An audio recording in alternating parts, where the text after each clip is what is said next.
13, S-222. Senator Housakos.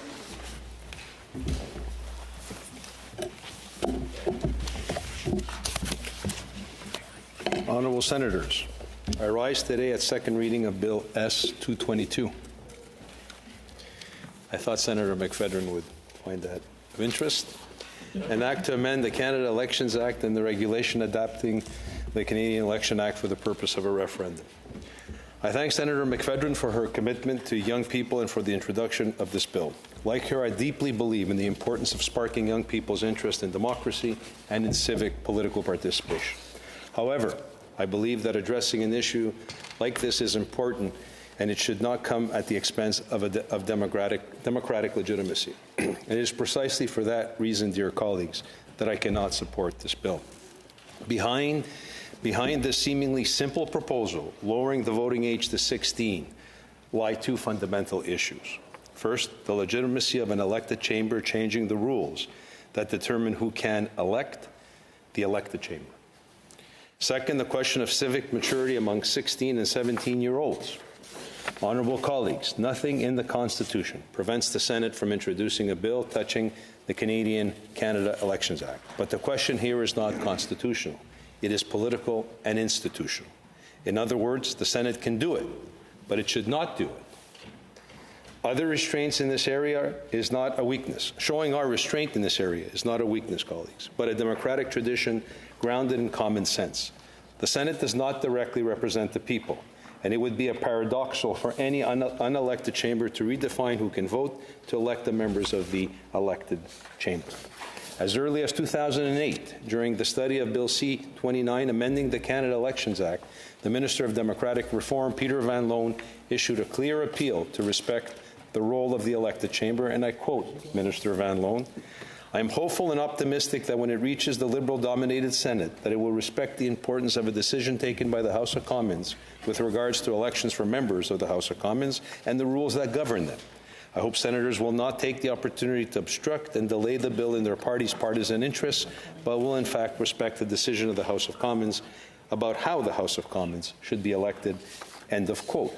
10 years later, in 2018, during the study of Bill C-76, which aimed to comprehensively reform the Canada Elections Act, NDP MP Daniel Blakey criticized the government's choice to assign to the Senate, rather than the House of Commons, the responsibility for making certain amendments to the bill.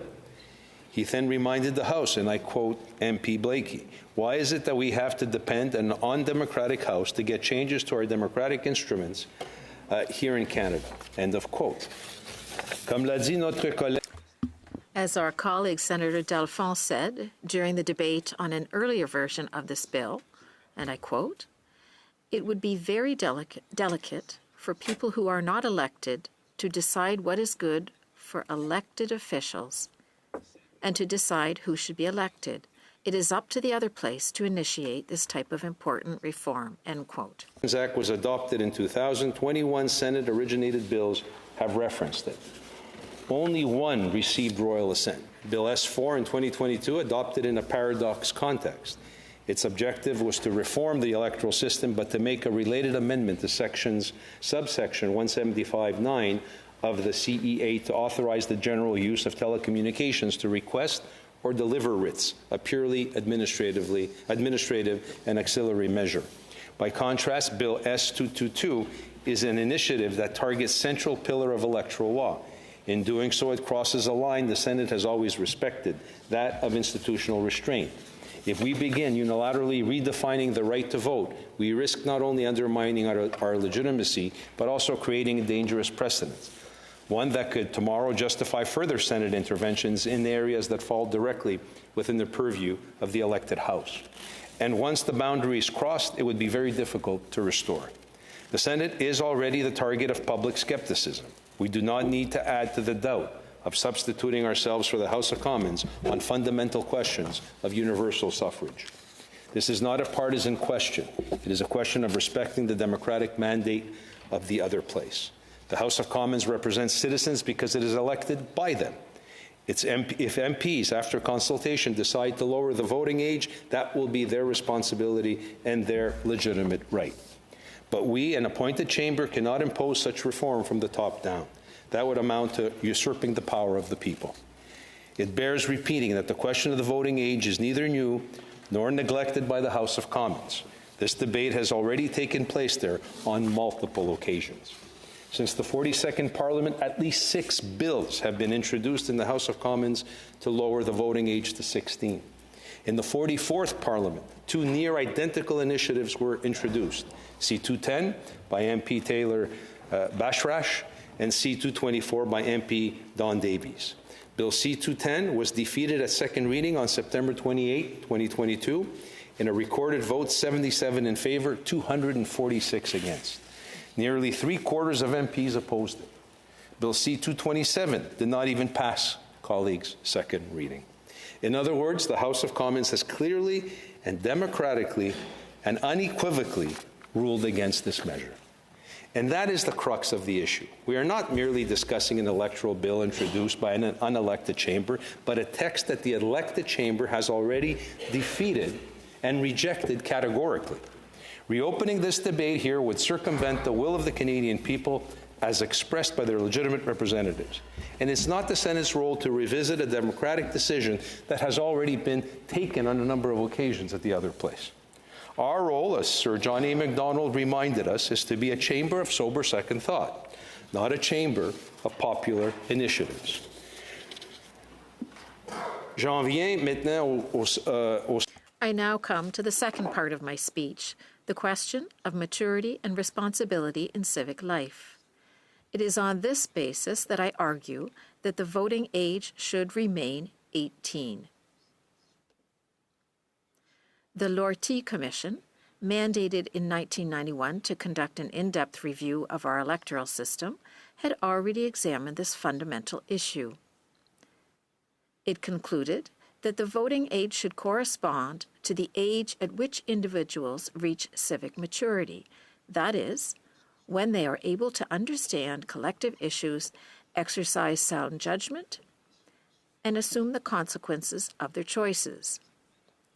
This same approach was confirmed by Justice Lefsrud in Fitzgerald versus Alberta, who emphasized that the legislature's objective in setting an age limit for voting rights was to ensure that voters had required maturity to exercise that right in a thoughtful and informed manner.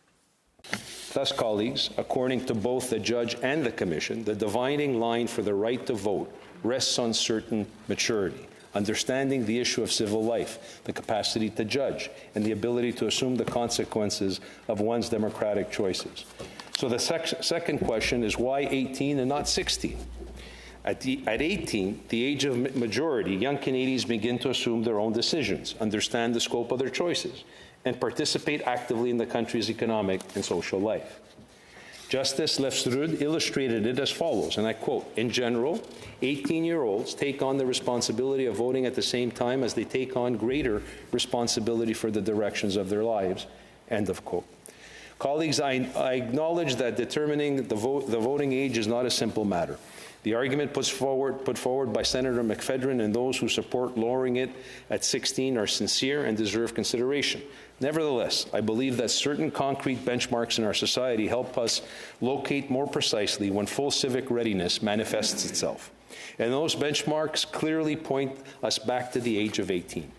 On the fiscal front, for example, the numbers speak for themselves. In 2025, only 3.1% of 16 and 17-year-olds pay federal income tax versus 96.9% who do not, a proportion in steady decline since 2021, when 15.3% contribute. In other words, fewer than 1 in 30 young people currently take part in funding the state.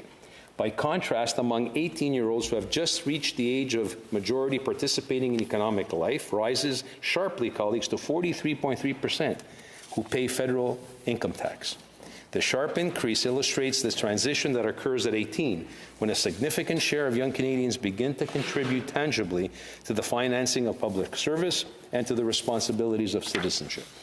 For the vast majority of those under 18, however, participation in economic life and civic contribution remains largely theoretical.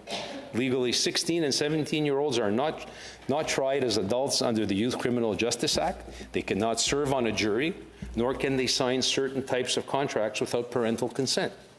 Even within the Canadian Armed Forces, enrollment at 16 requires such clear consent, and no active deployment is permitted before 18. Likewise, the minimum age to purchase alcohol or cannabis is 18 or 19, depending on the province, and driving remains governed by graduated licensing that limits fully independent driving until 18, and even 20 in some jurisdictions. Honourable Senators, voting is not a pedagogical exercise. It's an act of responsibility. To vote is to choose the government that will set tax rates, adopt the budget, and define the country's security and defence policies. Honourable colleagues, there's no contempt in this position. Young Canadians are bright, they're curious, they're engaged. Their commitment should continue to be expressed in other ways, through volunteering, youth councils, community campaigns, and certainly by political activism. Setting the voting age at 18 is therefore not exclusion. It is a principle of coherence. It reflects a solid democracy founded on coherence and on the inseparable link between rights and duties. Of course, reflecting on the voting age is not in itself a problem. On the contrary, questioning our democratic practices is healthy in any democracy, as long as it respects the proper boundaries, especially between our two parliamentary chambers.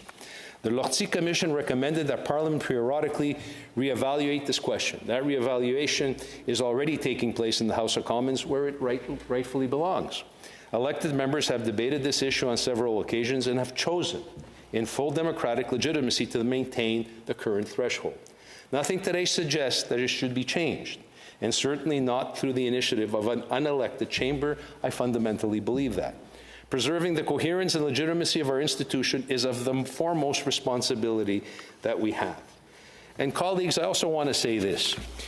As we all know, in politics and political life and in the process of voting, cynicism starts also becoming an important element. So, Senator McPhedran, why in the world would we want young people who are positive by nature, are open-minded by nature? What is the hurry to let them rush to get part of a political process which invariably does breed cynicism to some degree?